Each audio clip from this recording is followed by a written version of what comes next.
Post-traumatic stress disorder is defined by a quick Google search, a disorder in which a person has difficulty recovering after experiencing or witnessing a terrifying event.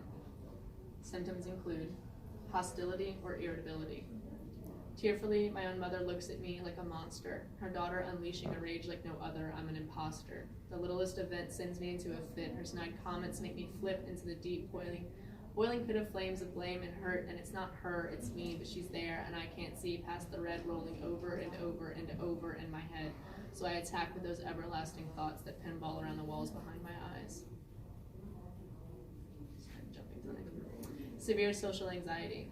Inside of me, wasps buzz constantly, deep in my stomach, stinging and fluttering around when my legs start to bounce. The weight of the memories of the abuse and the multiple instances of being sexually assaulted rest on my chest, cutting off my oxygen.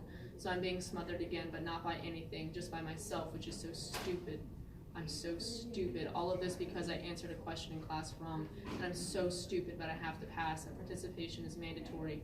Story of my life. I can't do anything right. I look weird. My shirt is too tight. My hair is too curly. My nose is too big. My arms are too burly. I have to lose weight. But wait, people will start to question again. The wasp buzz faster and louder. My stomach growls, heard by all.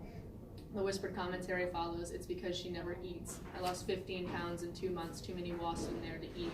If I'm full of stings, there's no more room for food. Too many people are starting to notice, even though I'm basically already in a tomb. These walls are closing in. I fall every time I try to stand up again. I'm not good enough. He said so. Why should I eat if I'd rather die?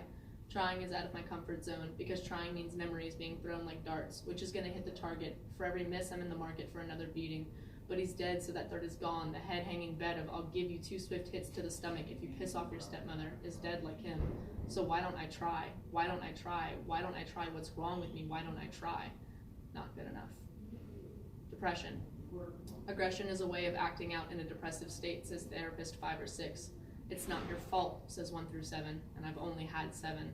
But I'm driven by memories of phrases said by too many faces. It is your fault. This family is torn apart because you opened your mouth, because you're a whore that spread your legs. You asked for it. It is all your fault. The shaking has gone physically, but mentally my mind is a war zone. Missiles with those phrases painted onto the sides make impact. An explosion follows, killing off the last of the hopeful, rarely happy thoughts. An atom bomb composed entirely out of no one will ever love you because you don't deserve love decimates the battlefield, leaving nothing left to cremate or bury, nothing left at all. A husk of a person that used to be. Be what exactly? A liar, a faker, a good-for-nothing just like her mother copycat of a hero that turned into a villain, a crumbling away piece of nothing. Physically, all I can do is stare at this hideous popcorn ceiling, this moment never fleeting. The numbness of nothing lasts forever. A silent creeper like a really good indica slowly slips in and cloaks everything in nothingness. These are the moments I fear the most. Everything I went through means nothing. Everything I went through means nothing, because I am only a host for this all-consuming nothingness. These are the moments I write the letters I've only put out twice, both times unsuccessful, obviously. My vice failed me, the cuts weren't deep enough, and the pills let me wake up, but I could always try again. The nothingness is not my friend, but is a silent supporter of suicide. It rolls the word on my tongue, letting me feel and taste the jagged edge of every letter as I write another for the pile I won't put out. But I could always try again. The nothingness is the one I cannot mend. I've spent so much time with it, I'm addicted just like him, and everything else stems from this, a vicious cycle that I'm too afraid to break.